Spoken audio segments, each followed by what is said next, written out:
It seems like wherever I turn, people are saying it's not a holy war. It's not a holy war. Whether it's historians, whether it's your average political pundit, anybody who's paying attention to what's going on in Nagorno Karabakh right now, they tend to downplay the religions, the religious aspect of it. And I don't know why, but I'm going to make the case in this video why it is a holy war. And you being my audience, I may not have to push very hard to make that case. A bunch of you are Christians, a bunch of you are Armenians, but there are some of you who are not. So I want to make that case. But first, subscribe. The viewership is going up. The subscriptions are going up. That's what we've basically tripled the subscriptions on this channel since I started it only almost 2 weeks ago, I guess. And that's a good thing, but it needs to keep going up. We got to spread the word. It needs to go way, way up very, very fast. So push the button right now, click subscribe, and share this video. All right. All I really want to do is show you part of this video, and then I'm going to talk a little bit. So this is a guy, a YouTube channel called Visual Politic EN. I don't know if that EN stands for England. The guy does have an accent. But let me just show you some of him. Nagorno Karabakh is one of those regions that you didn't even know existed until 2 weeks ago. Suddenly, it's now all over the media because it's the scene of the first open war between two nations that we've seen in a long time. I'll let him talk we often talk a little more. Asymmetric warfare, guerrillas, or maybe civil wars. But it seems that open wars were kind of a thing of the past. However, from Sunday, the 27th of September, 2020... All right. I'm going to let this actually play the time of making on mute. So you'll have something to watch while I babble on and make my case. But first, let me talk about this guy's YouTube channel. Looks like he's been doing it quite a while. He's got a lot of views, a lot of subscribers, and a lot of videos with a decent production value on them. He's interesting, he's engaging, and he does a lot of music hits. That just means that every now and then he talks, and then they'll cut off and he'll do a sound up of some kind of rock music or something. You know, it's a technique to keep people drawn in, keep their attention. And that's great. That's what I did for a living, or I do for a living, is, you know, you do sound ups and music cues, etc. But for this channel, at least for this video that I watched, I wasn't watching it the whole time. I was listening, and the music cues got a little bit repetitive and redundant for me. I just wanted to hear the information. But that's about the only negative I really have about this guy's shtick, I guess. It's very good. It's very informative. He really, really is about as balanced as you're going to get. And so if you want a really good overview, I know I keep saying that and recommending links and articles, etc. But if you want to see a visual, this one's 20 minutes. It's like a half an hour TV show. It kind of goes from A to Z, at least with the most current or the last few decades. It covers some of those things, but it also covers some details that I haven't seen elsewhere. So it's very informative. I recommend it. But he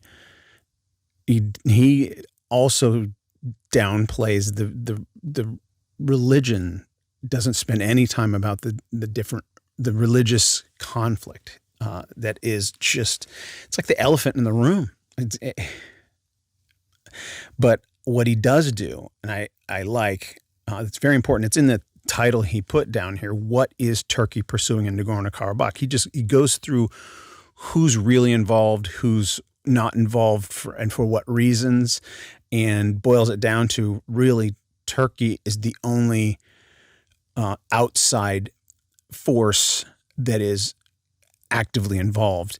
But he just ends it with a question: what do they want? Why? Why is Turkey? What are they getting out of this? And he doesn't answer it. And that's where I pick up. He leaves off. And this will get a little distracted. Oh, this is a commercial. Let me skip that. Okay. It's a story without heroes. Sorry, I got distracted by that, but I'm going to find a good frame to freeze on here. Man, he goes all the way back to Stalin. Oh, here's Russia and the prime minister of Armenia. Let's go. You know what? There's a map I'm going to freeze on right. Ooh. I've been to this place. This place is amazing. This is a really good drone shot. I need to go back and get that same shot. Ooh, that's another one. This place was closed when we went there. All right. So where he leaves off, I pick up. What does Turkey want? Now, I'm pretty sure he references it in somewhere in the content of this 20-minute video, the Armenian genocide. I don't recall him like going into much detail, and maybe it's because he does a lot of videos. He covers international politics, all kinds of stuff, and he's covered this conflict, and so I'm sure he's covered the Armenian genocide in depth, or so his regular viewers, he's assuming they all know. I looked through the comments, and a lot of the comments are Armenians, and so I don't know if he's Armenian. He has an accent. I didn't really. Maybe it's. I don't know, but what does Turkey want? Well, how do you get into the mind of a Gosh, I forgot the word megalomania. Megalomaniacal. Yeah, megalomaniacal. Power-hungry dictator. Megalomaniacal. Power-hungry dictator like Erdogan. Is that even a word? I'm sorry. We'll see. He thinks he's the new. I've mentioned this before. He thinks he's the new sultan. He thinks he's the new emperor of the Ottoman Empire, the Grand Vizier. He thinks he's going to restore the Ottoman Empire. That is a caliphate. It's part of the caliphate to restore what is properly Muslim territory. The Turkish nation, or it is hyper-nationalism, but not necessarily in the statehood, but in the ethnicity. So it's the superior race. It's a common theme. We are better than they are. It's a racism at its core. Pan-Tyrannism is what it's called. And people say, well, that's not religious. That's not a holy war. If you don't believe in God, it doesn't mean there aren't spiritual forces at work, right? If you don't believe in hell, doesn't mean it doesn't exist, right? Your belief about something doesn't cause it to come into existence or to disappear from existence. And so even if, say, the Armenians, who are the Christians, if they are not all devout, right? Maybe they're not all churchgoers. Maybe they don't read the Bibles. Maybe they don't pray regularly. But they're the Christian nation, and that's how they're referred to. And as a Bible-believing Christian myself, I have distinguished, in the past when I will say, well, that person, I don't know if they're a Christian or not. They they're walking the walk and talking the talk. And so there's the true believers, and then there's those who will just associate with Christendom or side with Christ. Okay. And so I am going to, I know some of you will be like, well, you have to make that distinction. Well, we don't have to make that distinction. God makes that distinction, right? I was just reading in Matthew chapter 7 at the beginning. It says, judge not lest you be judged. It's like he's the one to judge. There are scriptures that talk about your household being saved. A believing man, the household is saved. Like, well, does that really mean they have salvation in Jesus Christ? Well, it would be difficult to argue against that in that particular passage I'm referencing. And so when a nation like the nation of Israel, did God choose all of them? Yeah, he chose the whole nation. Are all of them going to heaven? Well, I would say probably not. But that doesn't mean they aren't special and precious and important and significant to God. And so when a Christian nation, the individual makes his choice.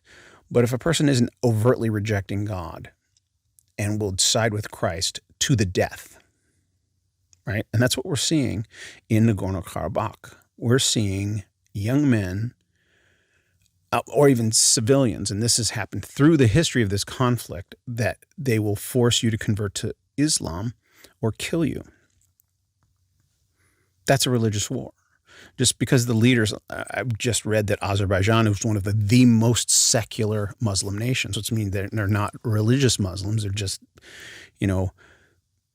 ethnically Muslim. It's not ethnically Muslim, but if you're not a religious Muslim and you still call yourself a Muslim, what is that? It's not religious. You're a secular Muslim. Well, is there a secular Christian? I guess that's what we're talking about. There are the religious Christians and secular Christians, but even then, on the battlefield, or when the Muslim side takes over a city or captures civilians, they either massacre them right there on the spot, or they force them to convert.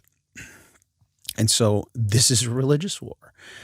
Doesn't matter what the historians say. Well, no, they're really fighting over territory or ethnic, deep-seated, long-lasting, running ethnic conflicts and hostilities.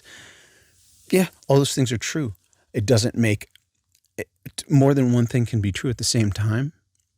And to be distracted by the geopolitical nature of this and not realize this is a battle for the soul of Armenia, the soul of this part of the world, because there's just a different worldview. It shows up not in the headlines because of the propaganda, but on the ground, those are seeing it. I mean, I've heard descriptions, and Jacob, you may have seen the other video, Jacob Pursley, who's there, is getting these firsthand accounts of what they do to the captured soldiers, skinning them alive and beheading them. We've heard of that.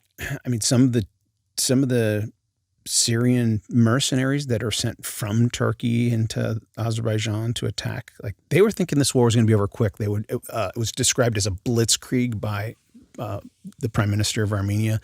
A blitzkrieg is an all-out assault that's supposed to end quickly, and how do you end something quickly? It's brutal. All right, I rambled on. Don't know if I made any sense, but go ahead and watch this guy's video. But it's conspicuous by its absence is the reference to this spiritual warfare. It's spiritual warfare. It's a holy war. Subscribe and share, and click the notification bell too. But share and subscribe.